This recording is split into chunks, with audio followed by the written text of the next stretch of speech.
ebigambo byabwe mubikwatenga naye temukolangako bagala ebifo ebyokumwanjo ku mikolo nga basuubiza naye tebatuukiriza ku mikolo bagala okulengerwa buli muntu abayita abantu b'abantu bannanfuusi ziri basanga beetooloola eggwanga okumatiza abantu bwe babamatiza babafuula abavulu kyolo emirundi abiri namenya kiddaleka ki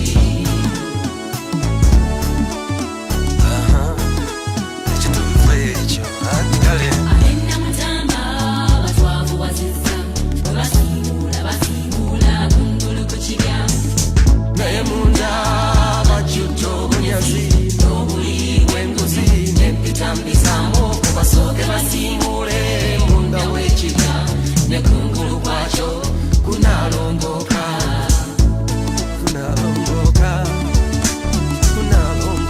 bange kunaalongoka sibatenda batwavuwazizza batufaananya amalaalo agasiigibwa okutukula galabika kungulu nga gatemagana nga munda mujjudde amagumba g'abafu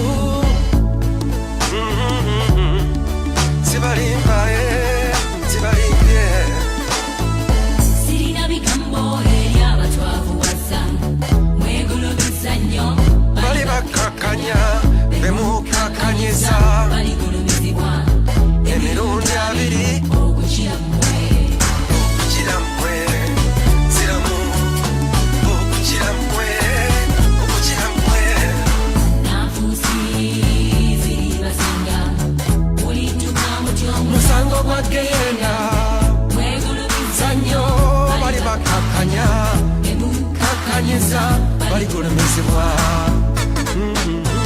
obanga nimba wabewajja ngambe tyambakanyiza maliriza eri ababavu wadde ababyega ebyammwe n'ebintu ebirala manya babakwatiddwa n'abasibiddwa oyo takuumira mpeera atakiraba tulina eŋŋombo nti azaala ekibi akiwongerera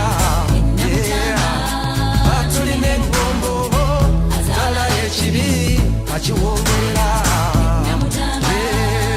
tulina eŋŋombo azaala ekibi akiwongerera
A very good evening right from here in Kampala. It's a pleasure to be back We had problems during the last session last weekend when our program was attacked, and I hope that we shall be able to go through this program without disruption. Very good evening indeed. It's a rather rainy day here in Kampala and has remained downcast and dull. But otherwise, the week that is ending has been fairly uneventful, save for the very, very tough times that have been imposed on the country by the way the COVID pandemic has been responded to in Uganda. Although the COVID pandemic itself has not caused severe direct problems to our people, and as we talk today, I think the record is that there have been 1,006 COVID positive cases in Uganda, but 0 deaths, and I think less than 100 active cases. And even amongst those 1,000 cases, we have not had any severe case that has required the intensive care management. And so to that extent, our country has been and still is extremely lucky. In fact, in a rather unexplainable way, because in all the countries that we have seen, there has been fatality of at least 3 to 7%, including here in Africa and in countries that have the same environment like ours in Kenya and other places. So we are still extremely lucky, and in many ways for rather unknown yet to be known reasons. And I will be talking a little more about that in this program. But having said that, I was simply saying that in spite of that, we have had many, many deaths as a result of how we have responded to this God-given good,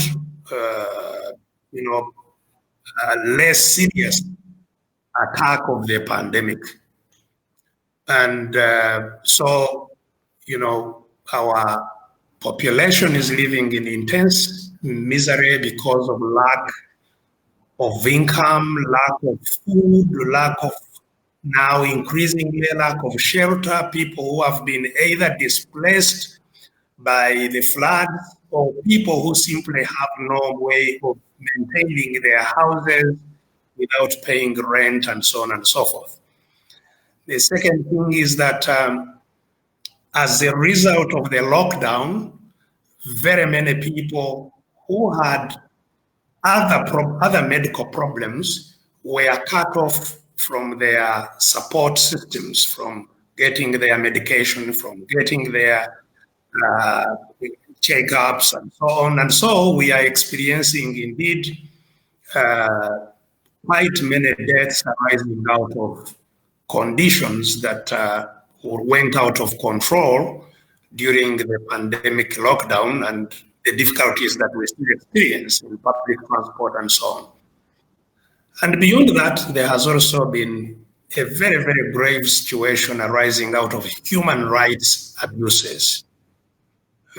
In fact, even as the program of last weekend was being cut off, I was talking about a young man in Masaka who poured fuel on himself, petrol on himself, and set himself ablaze inside Masaka Central Police Station.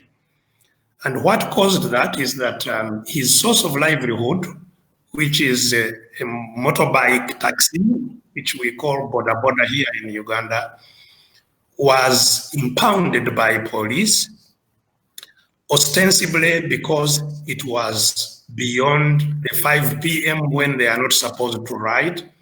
But all eyewitnesses who have talked about this incident said that that was not even the case. This motorbike was parked near a petrol station in Masaka, from where it was taken by the police in ordinary working time. There was nobody on the border at the time. And this young man tried to get back his border. And on the third day, after having been required to pay a bribe of 100 or 150,000, he chose to take his life inside the police station. And we have had a lot of deaths from now not suicide, but people who have been killed by law enforcers, especially a militia, a recently assembled militia called the Local Defense Unit, LDUs, that are on the rampage all over the country. Even this week that we are ending, the life of a young third-year Makerere University student was ended through a very, very brutal attack on campus at night by these,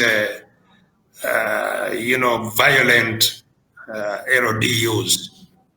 And the circumstances under which that happened are still a matter of discussion, but there is absolutely no doubt about the cause of his death having been a brutal attack by these so-called security people. And so one of the terrible outcomes of the COVID pandemic is not health related, but rather in terms of the security, in terms of the socio-economic hardships that have arisen out of this COVID pandemic.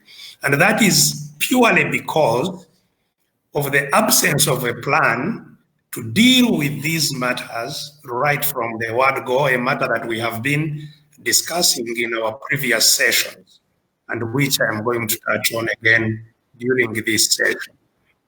The response in terms of the economy, the response in terms of the healthcare situation itself, the response in terms of the social sector, education, and so on and so forth. But having said that, before I go into how these are managed, I would like to simply say that regrettably, because of how the government has responded to this condition, and because no serious cases have been witnessed up to now, deaths and serious morbidity, it has now turned out that people think that COVID does not exist in Uganda, and that, it is simply being used to harm them. And the response of the people is now to have to be totally defiant and act as if COVID does not exist as an illness. And, I would like to spend a short time talking about this. COVID really exists, and COVID is very dangerous. And there is, as I have said, no explanation that I know of, and I don't think any of the people that I am interacting with knows the explanation why we are still fairly, having less trouble from it. This is not entirely because of the measures that we have taken, which, of course, many of our leaders are keen to amplify that it's the measures of lockdown, the measures of talking about what the citizens should do that has kept us safe. Yes, those measures are important, but certainly I don't think they are the explanation as to why we are where we are. Because even those that have acted even more, coordinatedly and in a timely manner have had serious problems. So we really cannot put the easy challenge that we are facing, or the easiness of the problems that the pandemic is causing us, to our measures. But we have to know that even where there are serious problems today, it took quite some time before those problems were there. And to know that, therefore, the fact that we don't have problems as yet should not be used as a license to be reckless. I would like us to remember that this problem can still cause us a lot of trouble here in Uganda. I understand fully why people have lost faith in what government is saying.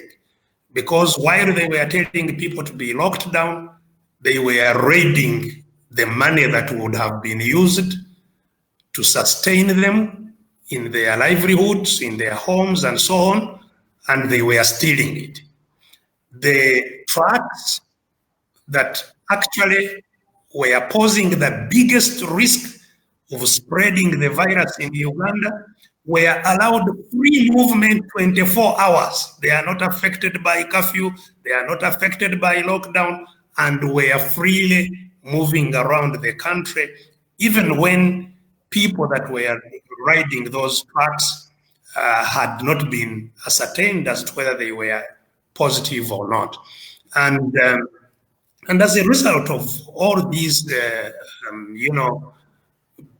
responses of government, people, and added to the fact that there haven't been very serious problems seen, people have lost faith in what the government is saying. And understandably, very understandably, because the government is indeed using double standards to lock down people perpetually. A lockdown was not intended to be a perpetual measure.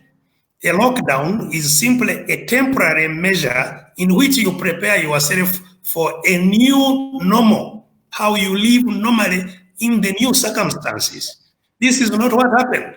You cannot lock down schools forever. You cannot lock down churches and prayer places forever. You cannot lock down, you cannot have an endless curfew. You cannot. So the population rightly considers that the government is not being, truthful in how it is managing the COVID pandemic. And in response, everybody has now discarded the due care that they need to take to protect themselves. So the purpose of this session is simply to appeal to you. Yes, we should defy those measures that continue to make our survival difficult. But we should do so by taking care that we remain on the safe side. And I did mention earlier that some of those things that we need to really focus on is the use of a mask.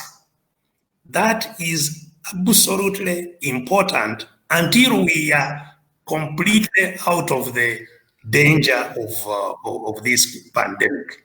Please use a mask. Secondly, please, to the extent that is possible, don't congregate together. Allow at least a meter from yourself to the next person. Allow space with your mask, with space. Thirdly, clean your hands as much as you can with soap.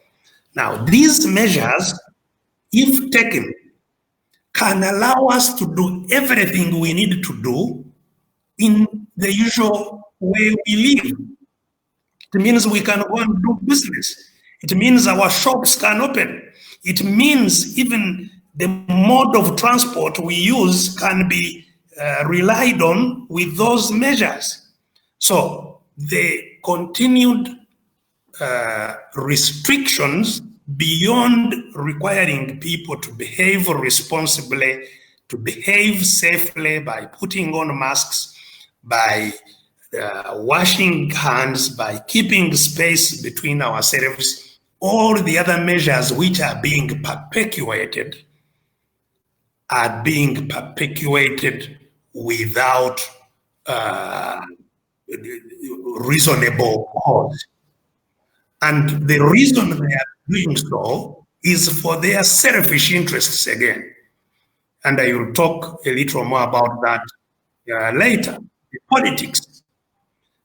I pointed out much earlier that Mr. Museveni and his government ceased to consider COVID and to respond to COVID as a health matter, but rather as a political opportunity. The institutions they used to manage it, the way they applied resources to the pandemic, the way they have used the security in the pandemic has nothing to do with the health management of the pandemic, but rather with the political management of the country, to keep the country controlled and dominated by themselves. So, what do we need to do at the moment? The control of the country, the control of the resources, the control of the decision making on how we move out of this pandemic is in the hands of the NRM regime, which, as I have said, is hell-bent on making sure that they use the pandemic to control the politics of the country. And so we should not expect at all people's livelihoods, people's recovery from the pandemic to come from the plans of Mr. Museveni. Please forget about that. We have to depend on ourselves to survive. We have to depend on ourselves to chart a way forward. And this is what I would like to talk about before I hear from you in this particular briefing. The fact of the matter is that for Uganda to recover, the politics, the economics, the social service sector, the security, and so on, we simply must end the role, the power of the NRM junta and system. And that should therefore be our priority in managing this pandemic and in getting our country to a safe place. So for the pandemic, please, again, simply take the precautions to stop the spread, plus the precaution, which I have been insisting on, of boosting each one's immunity. Boost your immunity. This is extremely important. And if you have forgotten the formula for the booster of your immunity, go to my Facebook page or to my Twitter and get that, or to the People's Government pages and get the formula. Boost your immunity. Wear a mask. Wash your hands very regularly. Keep a space between yourselves. And if we do this, we should be able to continue to fight for our liberation. And it is our liberation that will solve all the other problems that we now face, the severe economic problems. I really feel a lot of pain when I look at our young people who are depending on borders, the taxi drivers, the people who were working around the very many markets that have been downscaled and so on. So the unemployment, the people who have been pushed out of jobs in all the service or the sectors of hotels and so on and so forth. We are not going to end this. This problem is not going to end until we solve the political problem. And that's where, therefore, we need to focus right now. The week that is just ending saw the Parliament of Uganda again do one of the most, I think, regrettable things in the political history of that parliament. It just added the paper. This is not salt. It added the paper to the wounds that it inflicted on Uganda when it amended or purported to amend our constitution to remove the age limit after they had been paid by Mr. Museveni.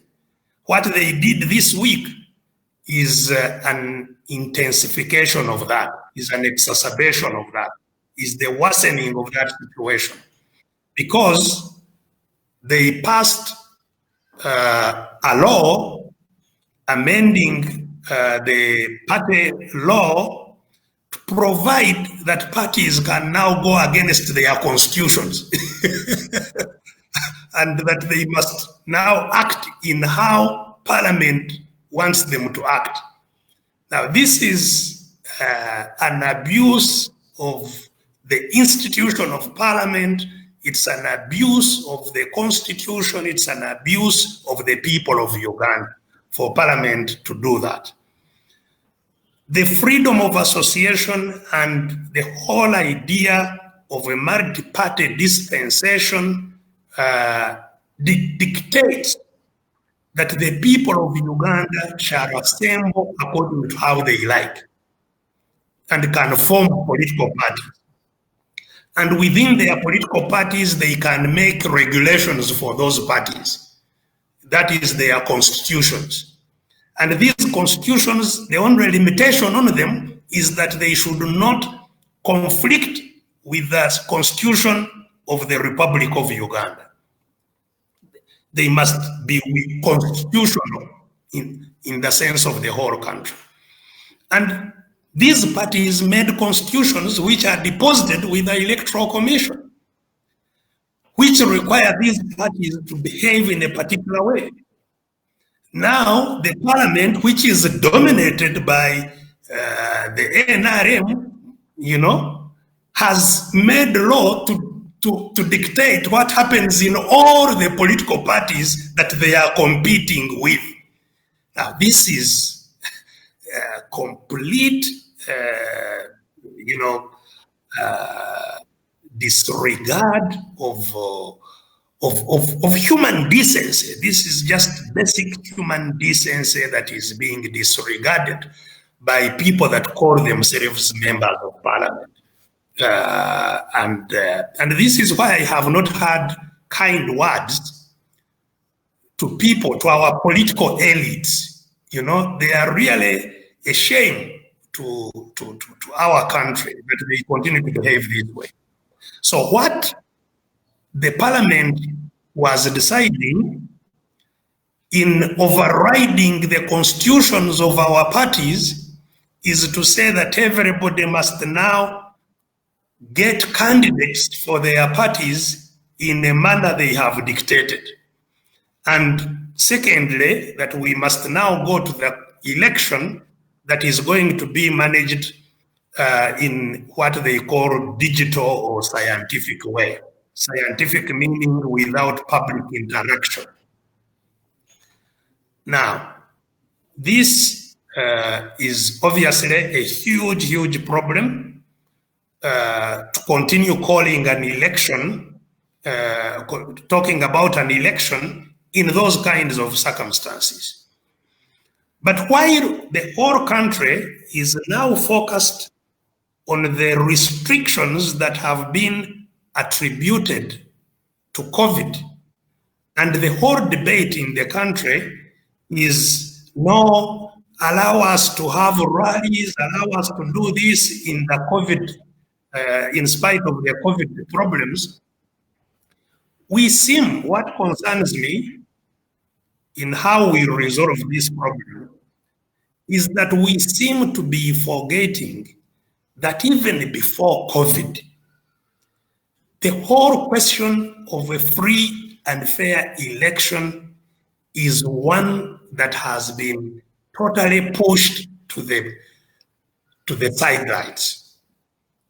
Because the country should simply stop and reflect why in the 58 years of Uganda's independence, no leader has ever handed over power to another as a result of an election, because people have decided that in 58 years it hasn't happened even once. Why?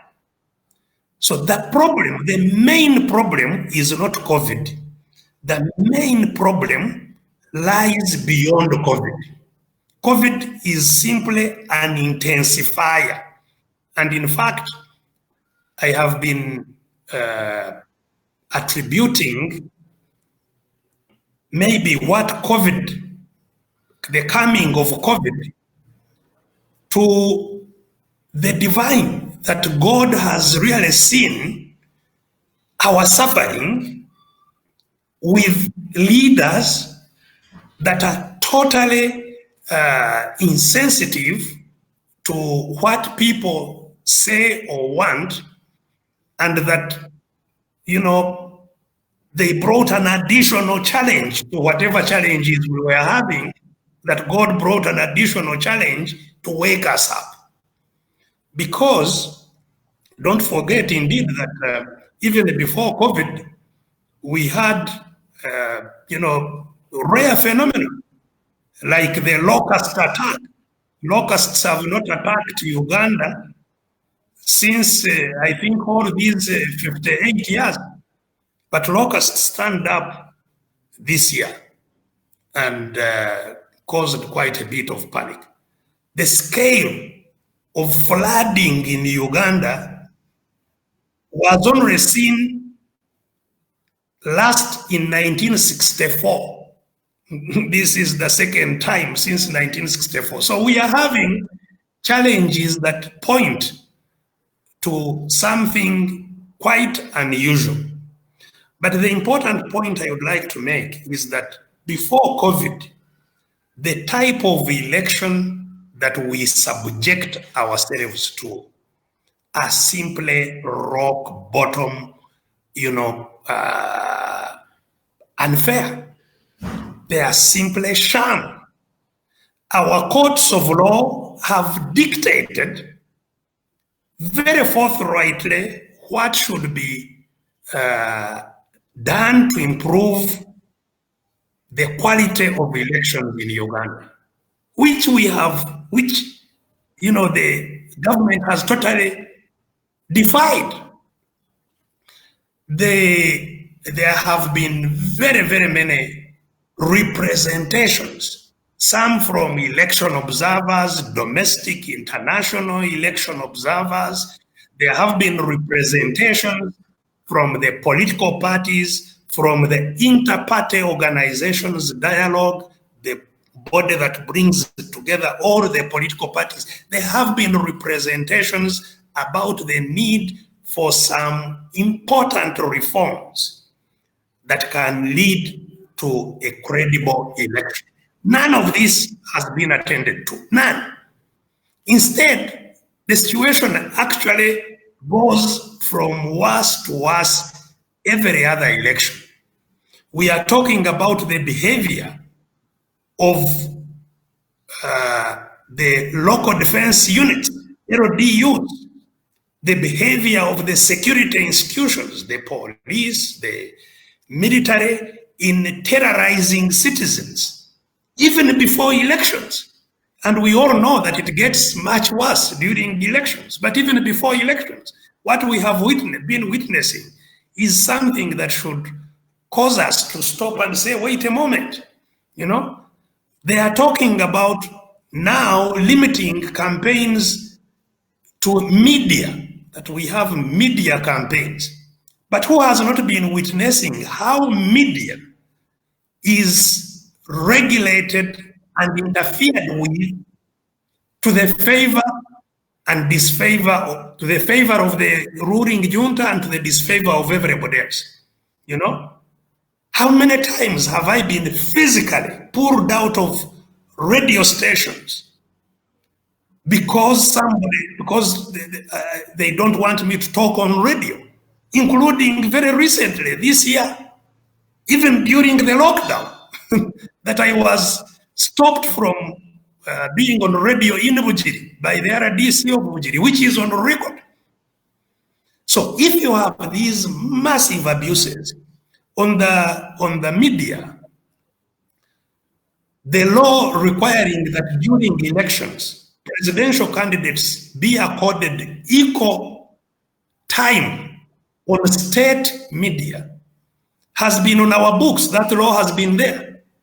But in which election have we, those who are challenging Mr. Museveni, in which elections have we had even as little as maybe 10% of access to the state media?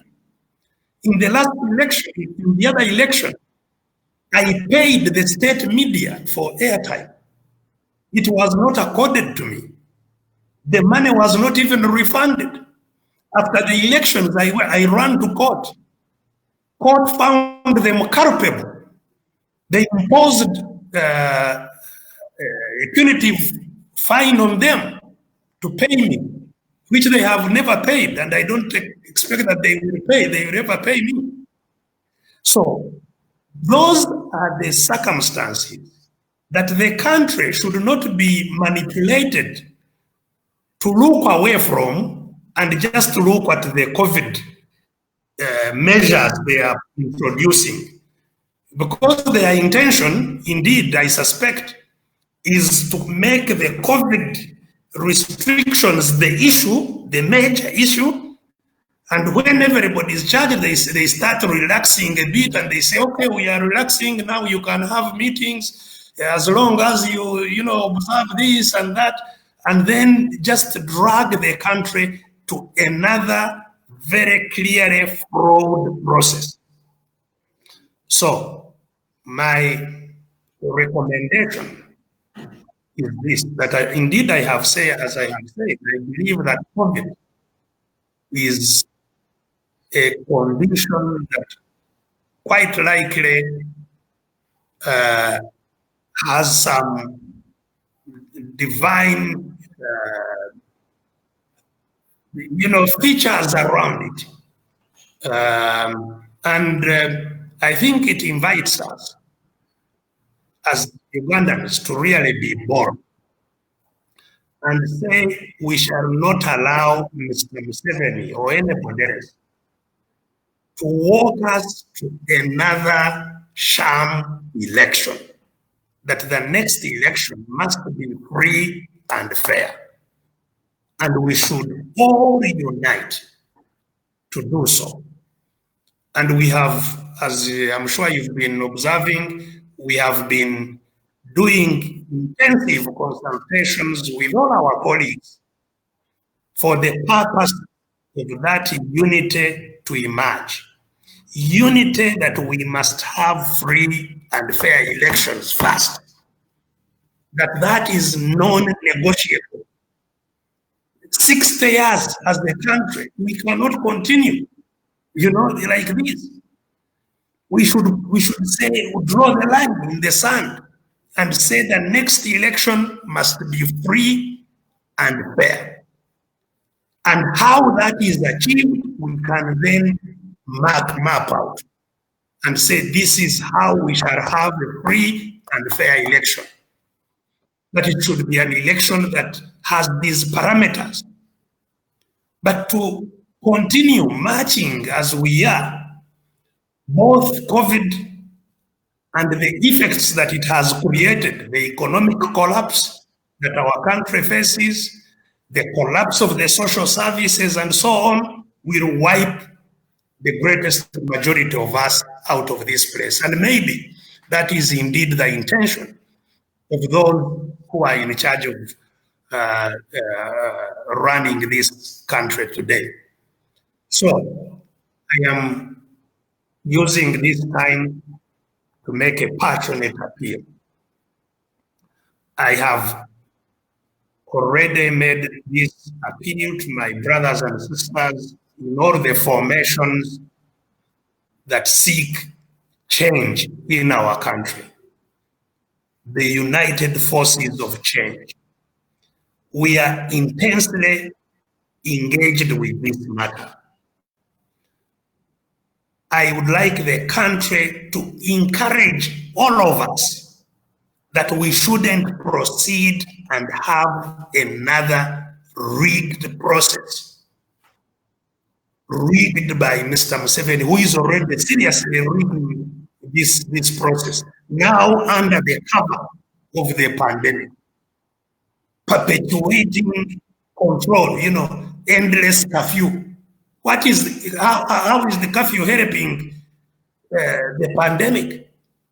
How are all these restrictions imposed on our people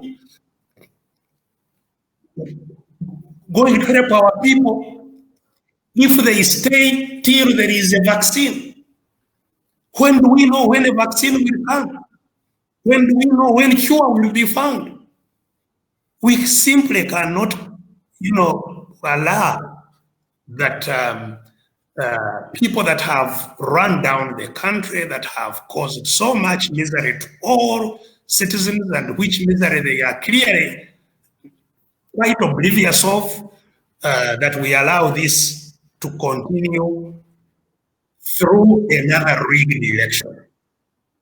So I'd like to simply inform you that I, at least as a person, have been warming throughout these 5 years for an intense struggle like the one we are facing now. I have fortunately been walking this journey with very many of our leaders in the people's government. The people's government leaders, wherever they are, they know this agenda of making sure that we have a transition to a democratic dispensation, that we end military rule. Because that's the other lie, that these elections seem to smear oil on. That we are having multi-party elections. They are no multi-party elections. It's a liberation struggle. All parties, including, in fact, NRM, they are all they are all repressed. They are all under capture. That's why it's not surprising. Many people in the NRM have even been screaming more than than those of us who are not in the NRM.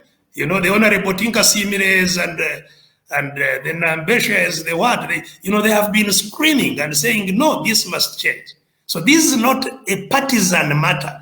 It's a matter for the people of Uganda as to whether we can live in a country ruled by law, where we all have equal rights, where we are treated equally under the law, and where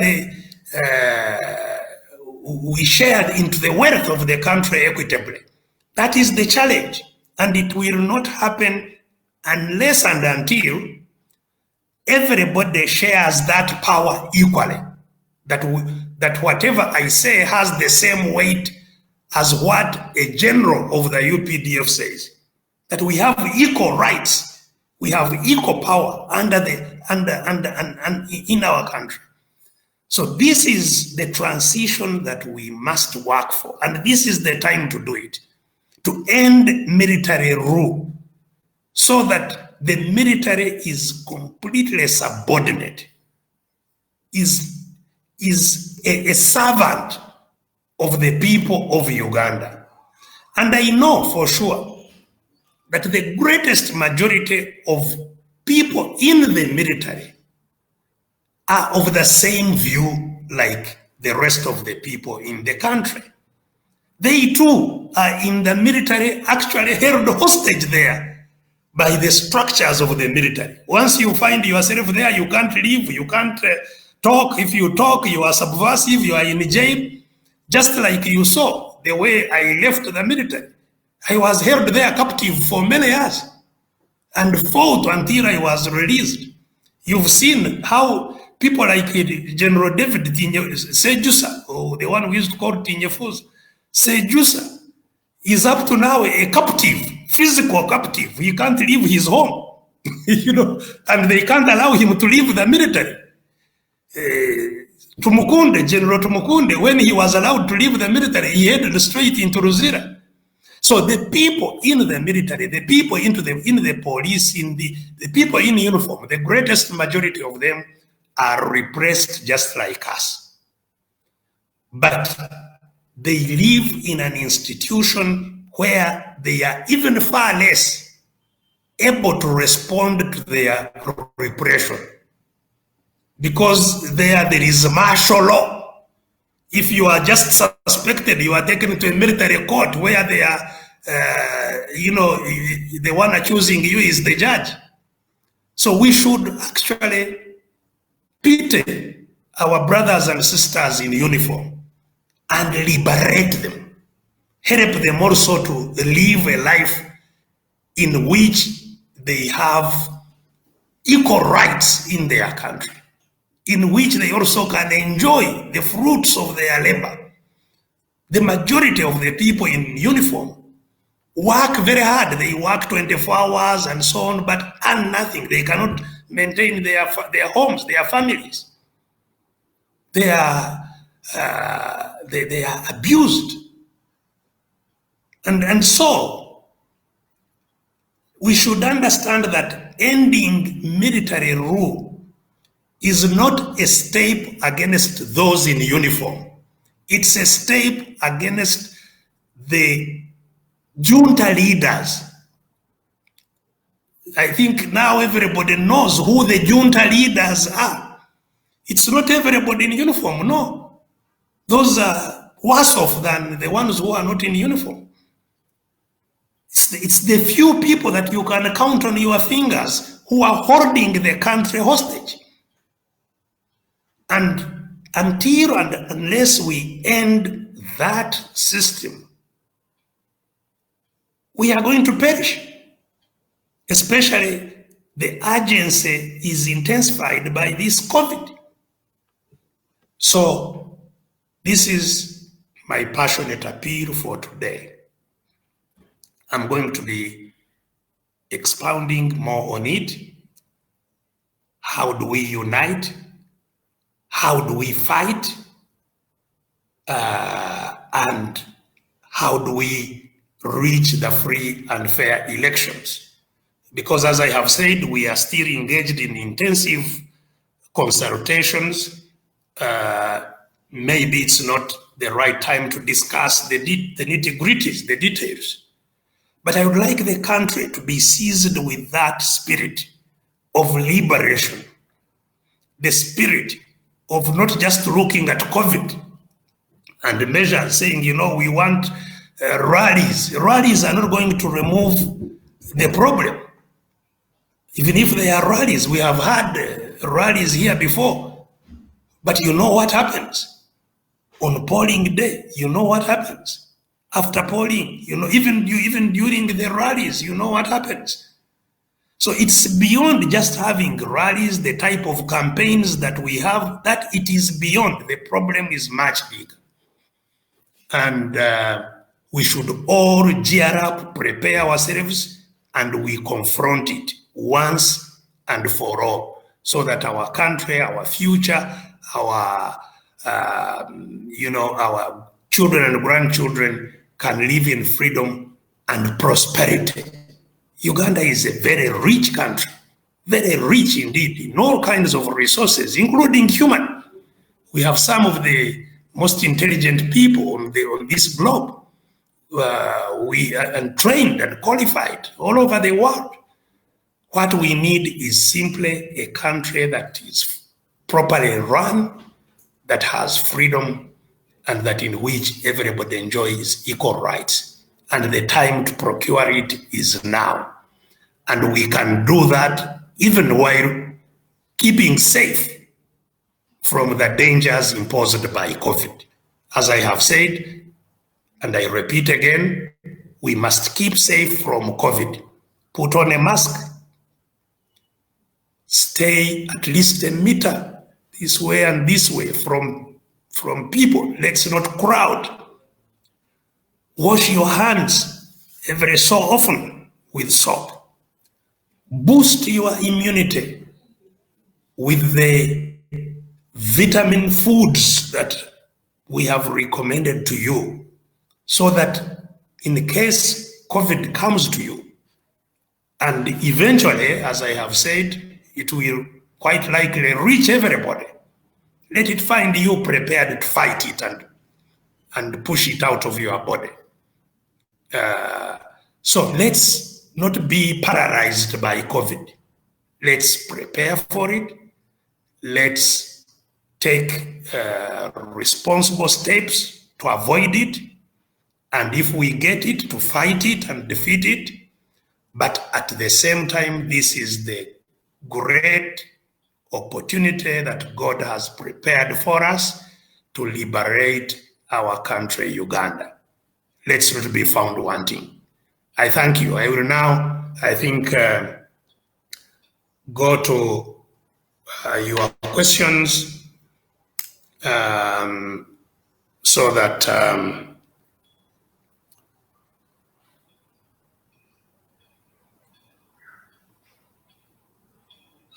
the questions, let me see, questions that have come in today.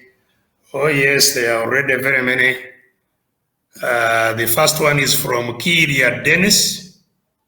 Kiria Dennis says, Doctor, please address the issue of scientific elections today. They arrested Honorable Semuju, who was consulting his electorates while wearing a face mask. Yes, I've seen this situation. But this is what I said. COVID is not being managed for health purposes. Absolutely not. That one we should not, entertain in our minds. COVID is being managed by Mr. Museveni and his cohorts for political reasons. They want to minimize any possible political challenge to the extent possible. It's not about health. If it was about health, they would have used our money.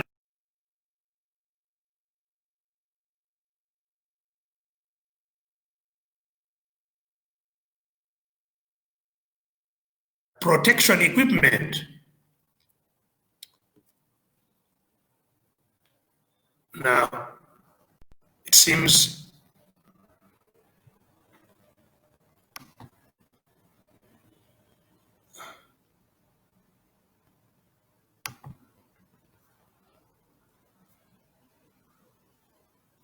there is a temporary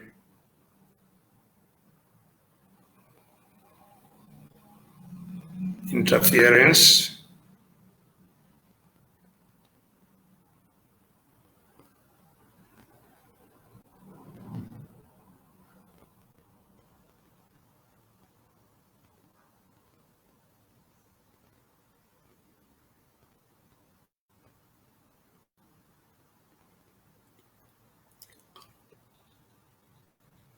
Hello? Yeah, okay. Seems there was a temporary interference, but it seems I'm back. Thank you. So the question that is being asked about about Semuju is not surprising. I saw the Honorable Semuju. He was meeting structures of FDC. And even in the scientific election they want us to hold, they want us to use our structures to get the candidates. So how can we get candidates without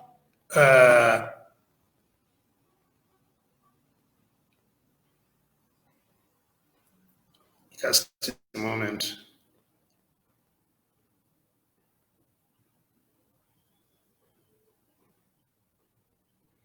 How can we get candidates without meeting the structures of the party, which will now then be organized to open to?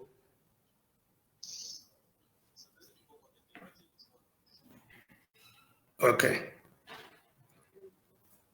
How can we organize our structures without meeting them?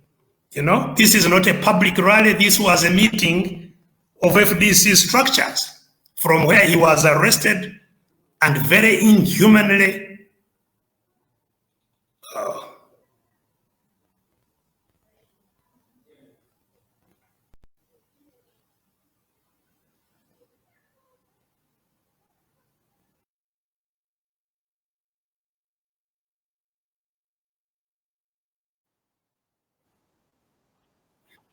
Yes, I can hear you. Okay, thank you. Yeah, sorry, we were having some technical issues there. So what happened to the Honorable Semuju is highly regrettable, but not surprising at all. We are going to see worse. The intention is not that other parties can organize. No, that is not the intention. And they are going to use the police, the LDUs, the military to interfere with all the activities of all other people. It should be, expected. We've gone through it many times. It's going to get worse. It's not about fairness. Even as they did that, indeed the pictures have been shown. Here, Semuju being roughly lifted onto a pickup, while in the case of just a moment. Hello? You are on. Yes. While in the case of the Honorable Minister of Health, Ruth Acheng, who has also been consulting because he now wants to become an MP, and was in Lira holding a congested meeting without even a face mask, the Minister of Health, without a face mask in the middle of a huge crowd. And police around to guard her. On the same day, Semuju meeting a few leaders of FDC to brief them about our structures is being hounded, brutalized, and imprisoned. That is the standard. That is the standard abuse of the processes, of political processes. And that's why we must think differently this time. We must think differently. We must act differently. We should not let them get away with this kind of criminality that is going on. That was Kiria Dennis. Haruna Angoliga, we are really as united forces of change. Are we real as united forces of change? See this Ugandan fair election, take the lead. We need to dethrone the junta and whistleblower and his whistleblowers. I agree with you entirely, Haruna. We cannot sit and watch this criminality continue. We cannot sit and watch more borders kill themselves by burning themselves. We cannot sit and see more students being clobbered to death. We cannot sit and see the LDUs torment hungry people all over the country. This cannot continue. So, yes, Haruna, in order to achieve that, we must be organized. Success is for the organized. And that is why we are carrying out consultations and organizing. But yes, we must stand up and say no, neither. Enough is enough. This is the time to do so. This is the time to do so. I call upon every Ugandan to stand up and say enough is enough. And let's all rally together. Let's not, be divided that, this one wants to be president. The time to lead the country we have no country to lead. We have no country to lead. So yes, we need leadership in fighting, and we can agree on leadership in fighting. And that's what we are trying to do. And I believe by the grace of God that we shall. So just the people of Uganda, stay strong, remain focused on making sure that it ends this time. We must close this chapter in the history of our country. Then Hyper John Bosco, we are talking about a scientific campaign stroke elections. Is it in the constitution or is it Mr. Museveni's program? You see, again, you can talk about what is in the constitution, what is in the law, if the country is following the rule of law. When there is no rule of law, the laws don't matter. Whether the law is there, whether it is not there, it doesn't matter. It is the rule of the gun. The one who has the gun says, do this, and that's what you do. If you say, I want a law, they will go to parliament and make the law. They rule by law, actually. They rule by law, not following the law, but by law. Make laws to rule you. So, the constitution of Uganda is very, very clear. Both in the opening articles, in the articles of elections, whether it's for presidential, parliamentary, in the articles that set up the electoral commission, the local governments, all the aspects that deal with leadership in the constitution, none of them emphasizes the type of election they are talking about. None. Both on account of candidates, because every candidate, every Ugandan is free to vie for any office, has freedom to vie for any office in the country, that is in the government or in the political party. So anybody in NRM should have freedom to challenge Museveni for the chairmanship of NRM. Museveni has already declared himself a solo candidate, but there must be the constitution, the national constitution dictates that all parties must follow the democratic principles set out in the constitution. So in order to have a leader of NRM or a leader of FDC or a leader of any party, you must go through transparent processes. You must go through everybody having an equal opportunity to present themselves for leadership position and to have an equal chance of being chosen as the leader. These are principles that are in the constitution that certainly have nothing to do with what they term as the scientific election. I can see that most of the questions, this scientific election is exercising a lot of your minds. But as I said, don't be over-focused on the scientific election. Maybe that's what they want you to do. They want your head to be worked up. How can we not have rallies? How can we? And maybe they can say, okay, now have rallies.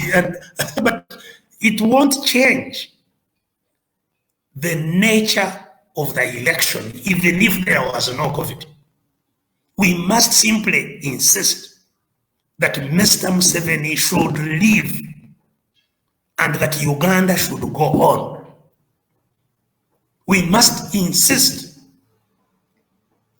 because if the requirements for a free and fair election are not there and cannot be there by the time of the term of office of Mr. Museveni ends, in any case, it's a stolen term.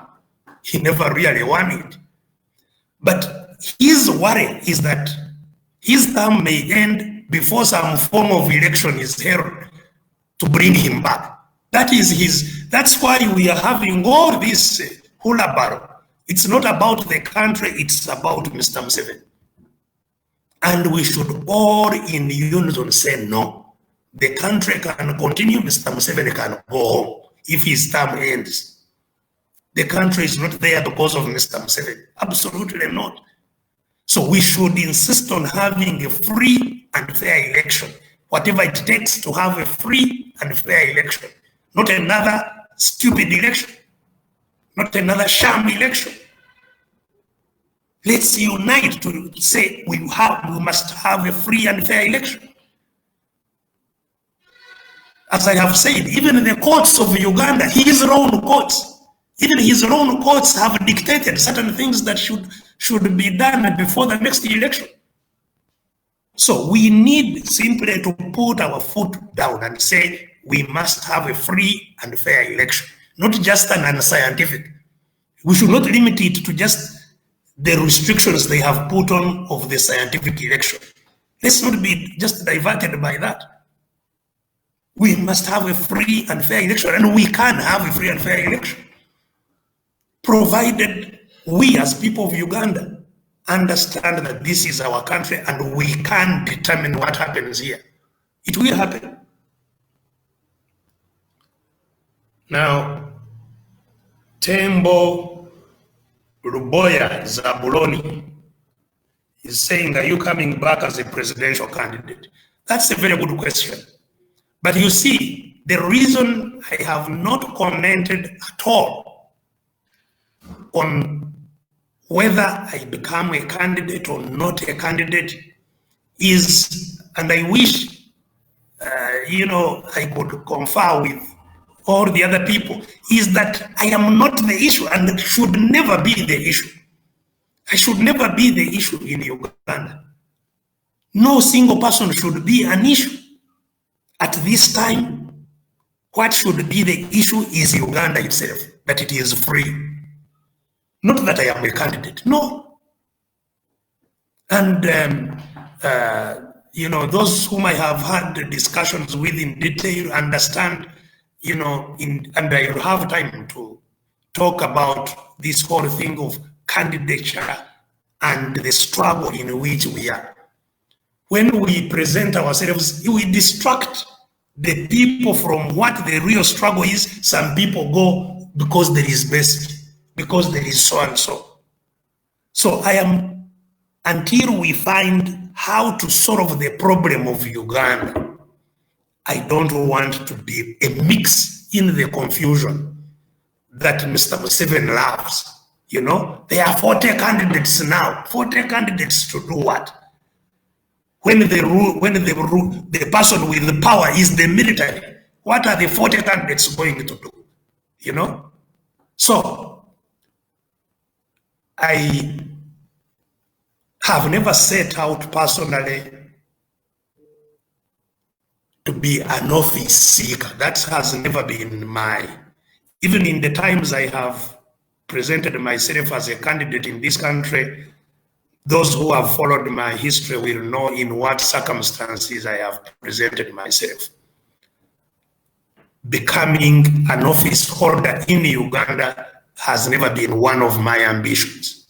My ambition is to live in a free country where I have equal rights with every other Ugandan, and where we have equal opportunities and can share into what resources we are endowed with in our country equitably.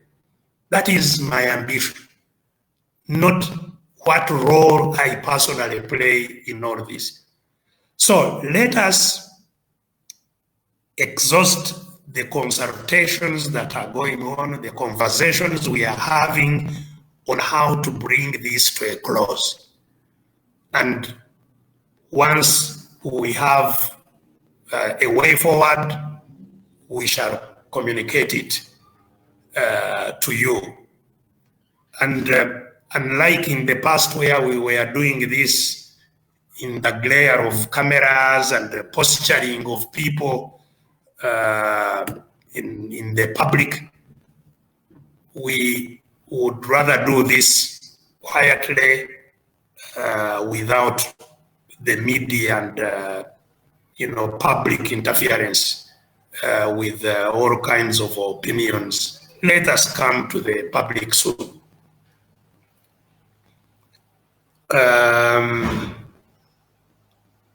KDDS then, I want you to stand again as a presidential candidate. Well, I'm sure there are several of you who would want me to offer myself, but as I have said, this is not about me. This is about our country. And we have to see how to get out of captivity from our actions this time around. So please, I feel encouraged as a person. I feel happy that you have confidence in me, but kindly, this is not about me in this process. This is about how we free Uganda, all of us in this country. Moses Kivumbi, Your Excellency, about COVID, what do you advise traders who have huge loans and rent bills to pay? What do you advise them to do? That is a very, critical issue. It's not just the traders who are in crisis.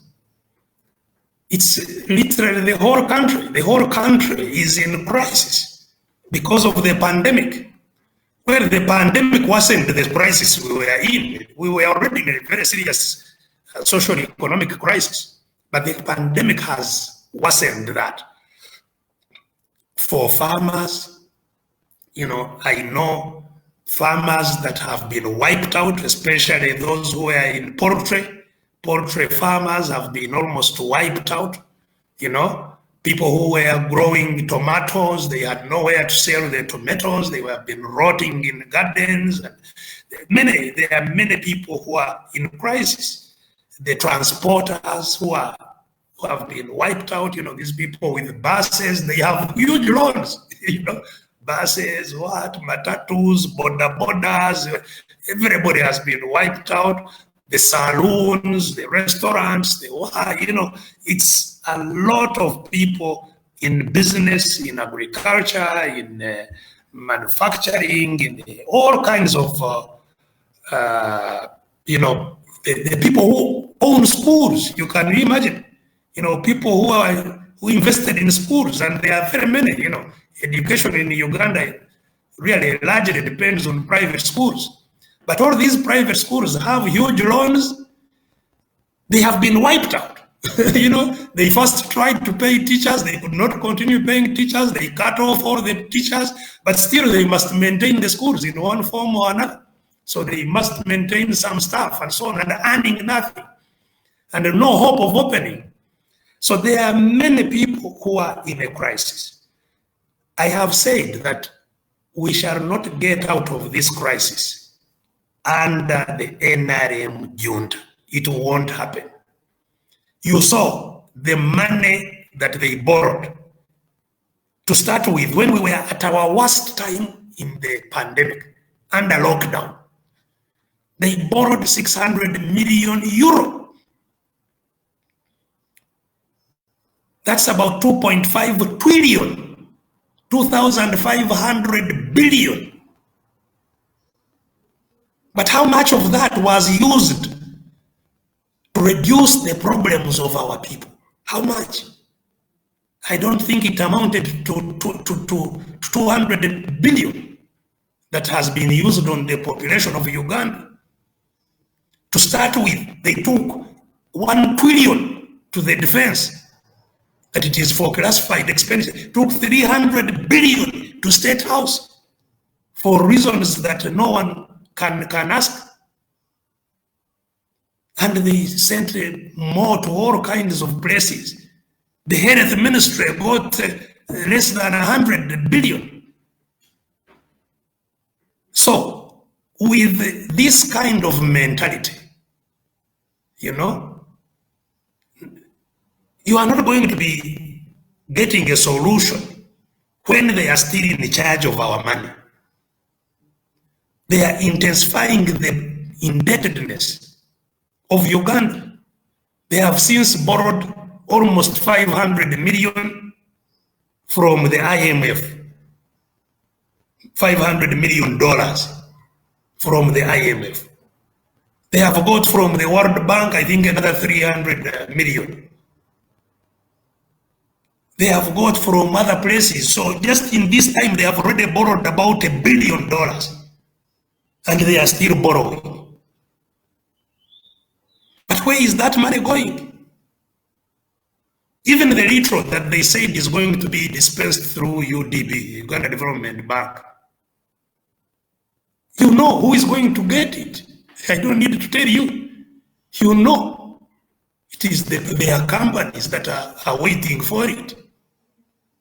You know, the money they say they have put in UDC, who is going to get it? It is still the same characters. They are saying it is going to agriculture. You know who is already positioning himself there? You know? So, this is a matter, my dear brother Moses Kivumbi, that requires every business person, every farmer, every peasant, every Ugandan, every school teacher, every student must come together to reclaim the country first. Whether you are an arcade owner or you are owing the arcade owner rent, we are in the same trouble. Let's first put down our interests and regain control over the country. Let's then put systems that create fairness for all. That if you are to get a government job, you must compete fairly with every other Ugandan. That if you are to get business, that you all compete fairly in the whole country, transparently. That you can walk to a bank and depending on the ideas you have, you walk out with money to work, not based on who has run the bank manager to help. That is the Uganda we must fight for. And now,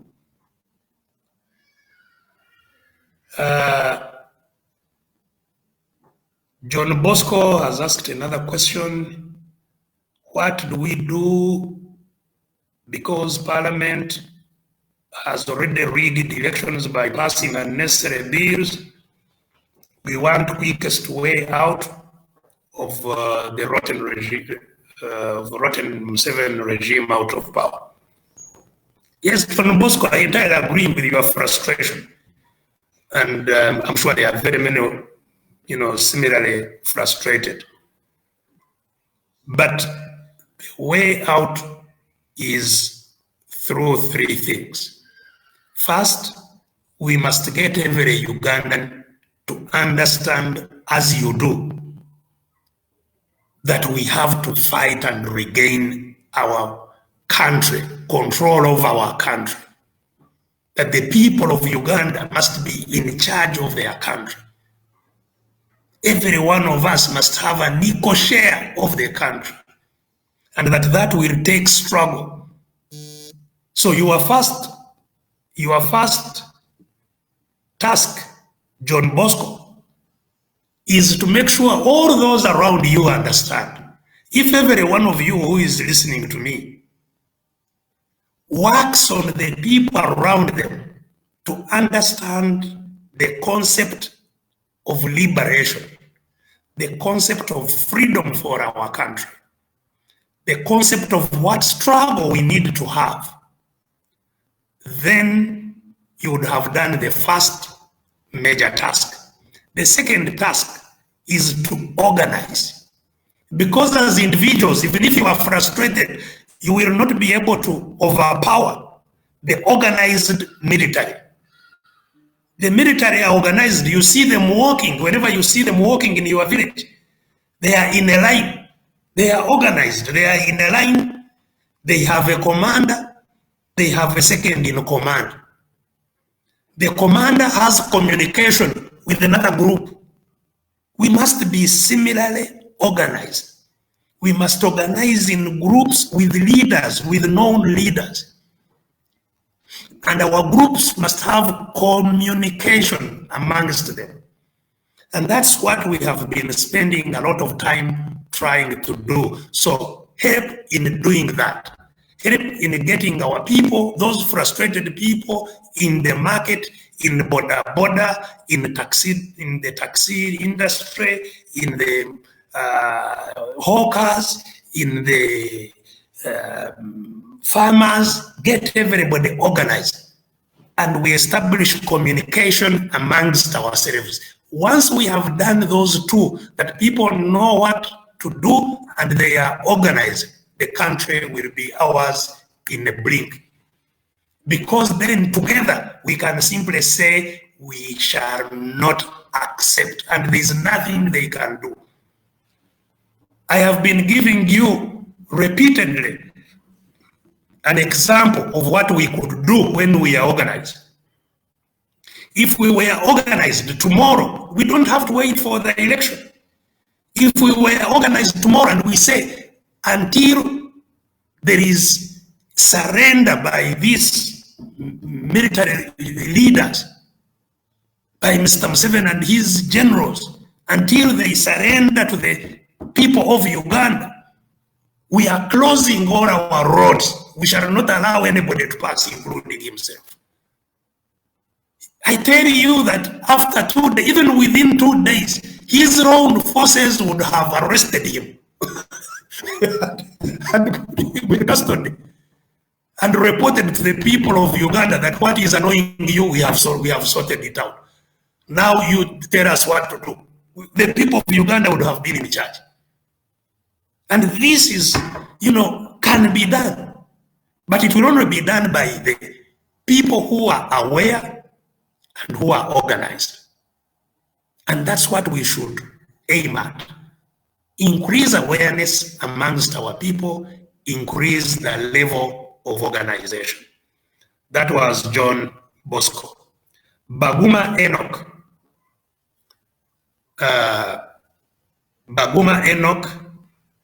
says that some people are already campaigning. They don't mind whether elections will be free or fair. Yes, it's all right. I mean, people should be free to campaign. Even when there are no elections, there is nothing that should stop anybody who wants to campaign to do so. People should be free to campaign. But to think that you will go into an election that is totally controlled and get a result out of it is walking to the slaughterhouse. So we should,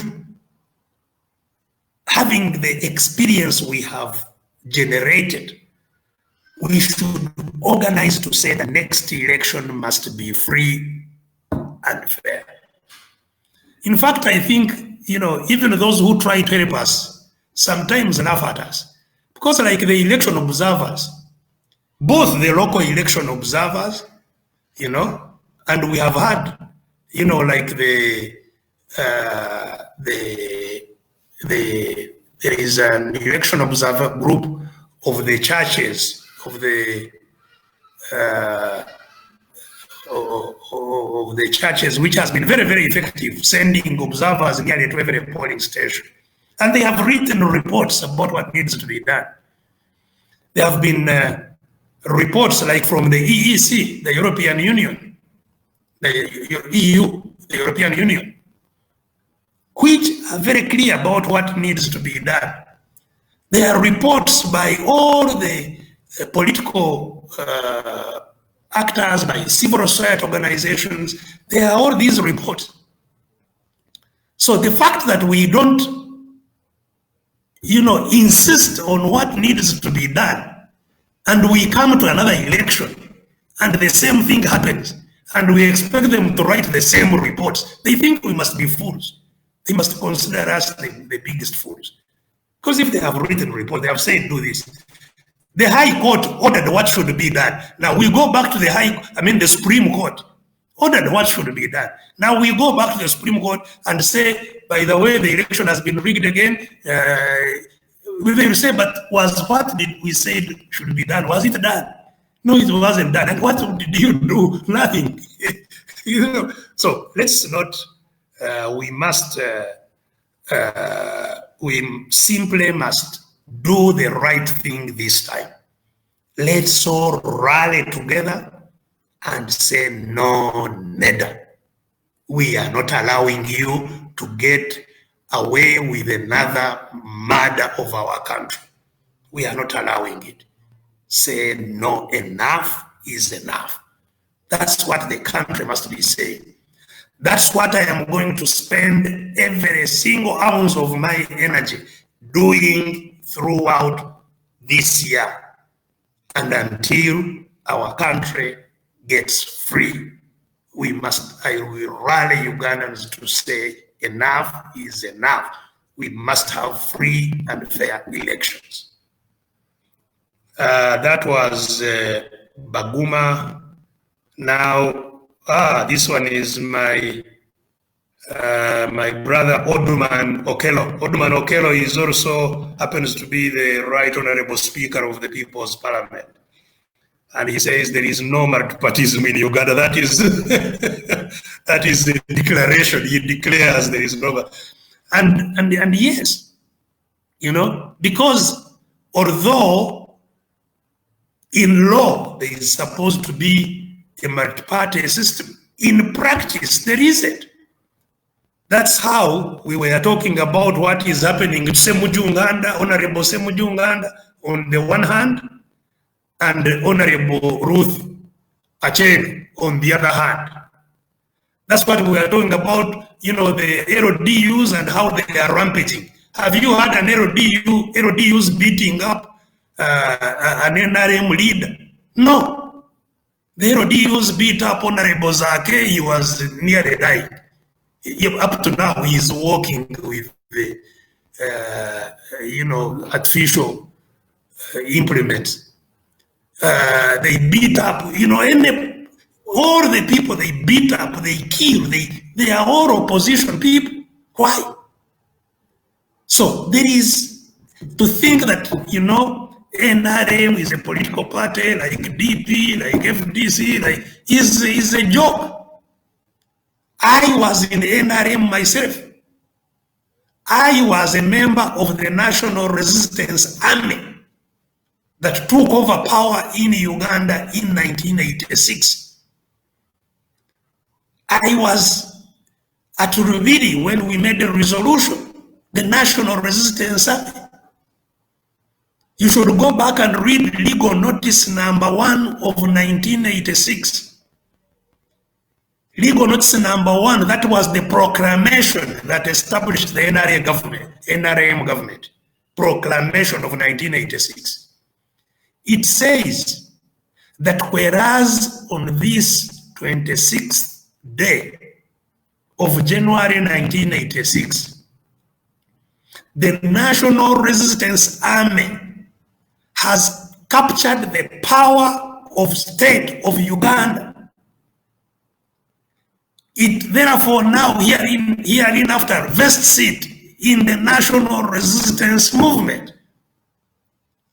So the power was captured by the National Resistance Army. And by the way, if you have been following what Mr. Museveni has been saying, Mr. Museveni has never even accepted that there is UPDF.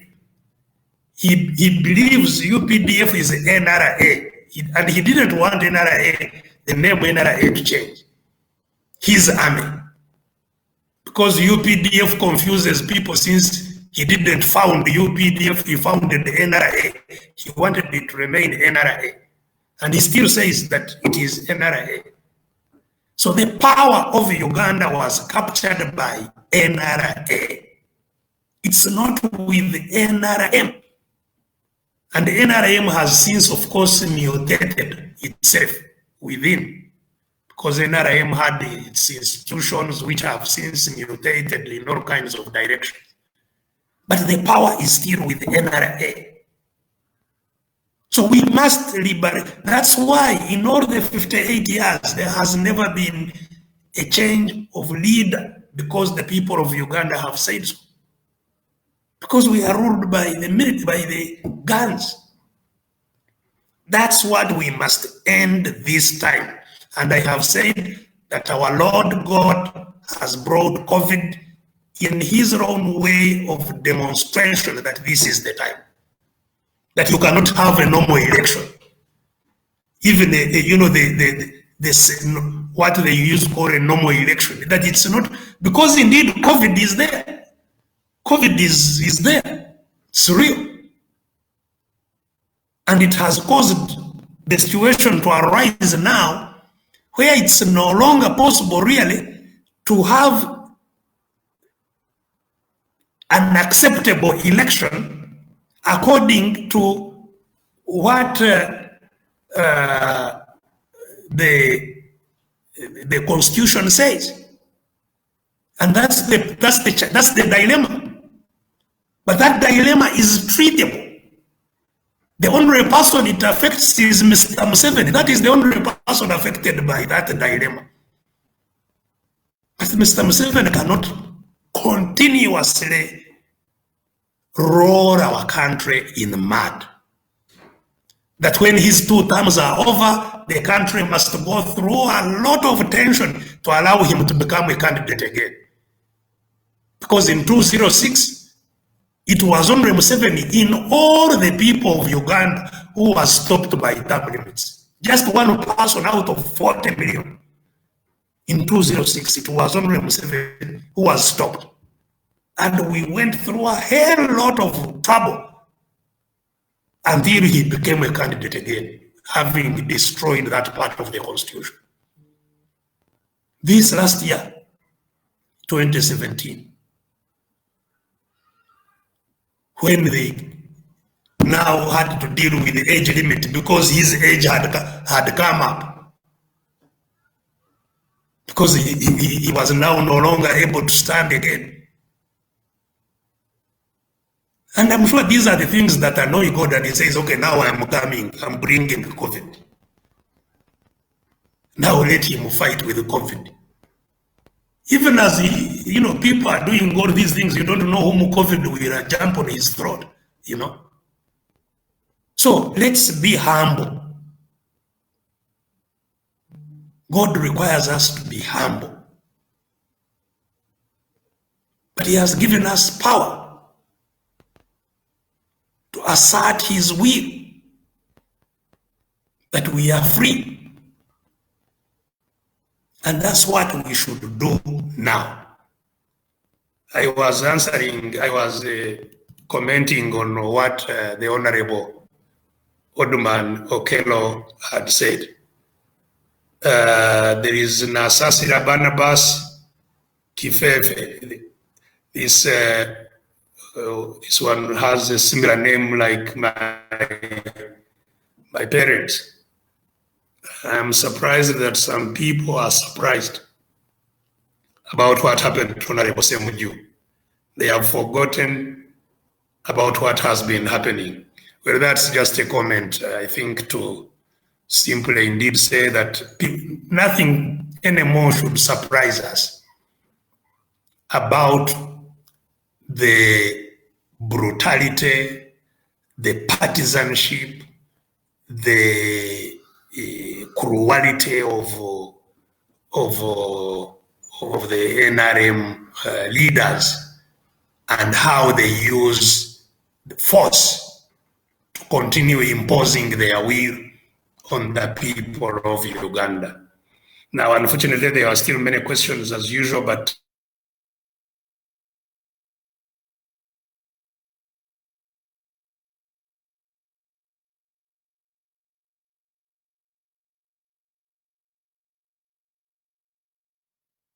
last week we were sabotaged. Sorry, again, there had been a cut.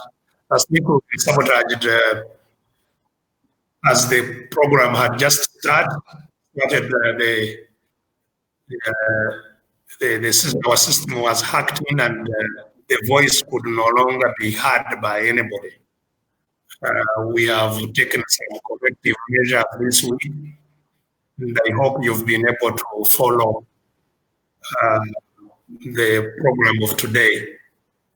We will continue with these programs. We intend to change the time, though, from 5 p.m. to 2 p.m. on Saturdays. We remain on Saturdays, but start at 2 p.m. and end maybe at 3:30 or 4 p.m., but starting at 2 p.m.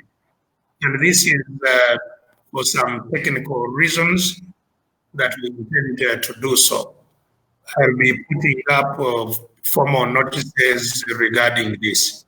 I'd like to thank all of you who have spared your time and indeed invested in the access to internet to be able to monitor what is going on this program. This is why it's so callous for people to think that we can have a digital campaign in the whole country when people cannot buy kerosene for their lamps to put light in their houses. They think that people will buy MBs and have the smartphones and have equipment that can be used in modern day communication. Unfortunately, this is still a highly poor, indebted country. Hippie, as it is called. We are a hippie country. And that's why digital penetration, following what goes on in the media, is still a very limited matter. And why we cannot have what is called a scientific election. So thank you very much for today. I wish you all the best in the difficult circumstances in which we subsist. I continue to appeal for a spirit of sharing. Whatever little you have, please share it with your brother and sister that you interact with, so that together we can pull through this very, very trying time. Thank you, and God bless you. Till next time.